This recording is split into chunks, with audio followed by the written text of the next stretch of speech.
రాజకీయం రక్త సంబంధాలను కూడా నాశనం చేస్తుంది అనడానికి సాక్ష్యం ఇప్పుడు లాలు కుటుంబంలో వచ్చిన గొడవలు. ఇప్పుడు కేసీఆర్ కుటుంబంలో, అట్లాగే ఇక్కడ జగన్ కుటుంబంలో, రాజశేఖర రెడ్డి కుటుంబంలో ఈ పదవీ వారసత్వపు తగాదాలు పెరిగి ముదురుతున్నాయి.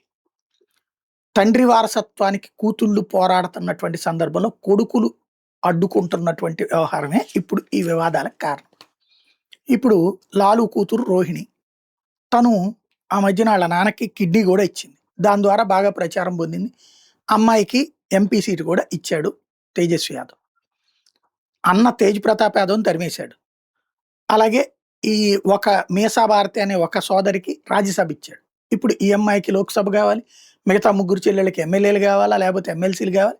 ఇట్లా ఓవరాల్గా కుటుంబంలోని ఆడపిల్లలందరికీ తలా ఒక ఎమ్మెల్యేనో ఎమ్మెల్సీనో ఎంపీనో, అట్లాగే ఇటు ఇదంతా ఇష్యూ. అదే కుటుంబ పాలన అన్నటువంటి దాన్ని బీజేపీ హైలైట్ చేస్తే, విపక్షాలు హైలైట్ చేస్తే, దాంతో అక్కడ అది కాస్త దెబ్బతింటున్నటువంటిది. ఇప్పుడు ఆ రోహిణి మొన్న ఓడిపోయింది ఎన్నికల్లో. ఓడిపోయిన తర్వాత తను వెళ్తా వెళ్తా ఇప్పుడు కీలకమైన వ్యాఖ్యలు చేసింది. తన ఎవరైతే రోహిణి ఆచార్య చెప్పుకొచ్చేటటువంటిది ఏంటంటే, తన సోదరుడైనటువంటి తేజస్వి యాదవ్ తనని తిట్టిస్తున్నాడు, సోషల్ మీడియాలో పోస్టులు పెట్టిస్తున్నాడు. ఆ పోస్టులు పెట్టే అతను సమాజ్వాదీ పార్టీ ఎంపీ అనుచరులు, పెద్ద రౌడీలు. వాళ్ళు చివరికి చెప్పుతో కూడా తనని కొట్టబోయారట. అట్లాగే కిడ్నీ అంటే ఏదో నీ మురికి కిడ్నీ ఒకటి ఇచ్చావు, దాన్ని బేస్ చేసుకుని ఎంత డబ్బులు తిన్నావు నువ్వు అంటే, అప్పుడు లాలు ఏమైనా డబ్బులు ఇచ్చాడే మరి, బయటికి ఇప్పటిదాకా చెప్పలేదు. ఇప్పుడు అమ్మాయి ఆవేశంలో మాట్లాడినటువంటిది అనమాట. డబ్బులు తిన్నావు ప్లస్ రాజకీయంగా పదవి టికెట్ తీసుకున్నావు అని తిట్టారట. అంటే నువ్వు అమ్మావు అన్నట్టు.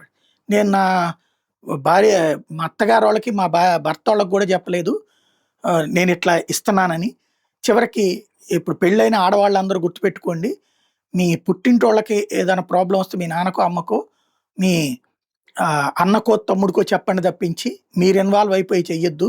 మిమ్మల్ని మీ సొంత ఇల్లు మీ అత్తారిల్లే, మీ అత్తారు వాళ్ళకి న్యాయం చేయండి, వాళ్ళకి ఇట్టగా అబద్ధాలు చెప్పొద్దు, లేకపోతే దాచేసుకోవద్దు అంటూ చెప్పుకొస్తుంది. దాంతోపాటు ఇప్పుడు మరొక ముగ్గురు కుమార్తెలు, ఇప్పటిదాకా లాలు మీదనే పడి తింటున్నటువంటి వాళ్ళు ఇప్పుడు ముగ్గురు కూడా ఢిల్లీకి వెళ్ళిపోయారట, కుటుంబాలతో సహా షిఫ్ట్ అయిపోయారట.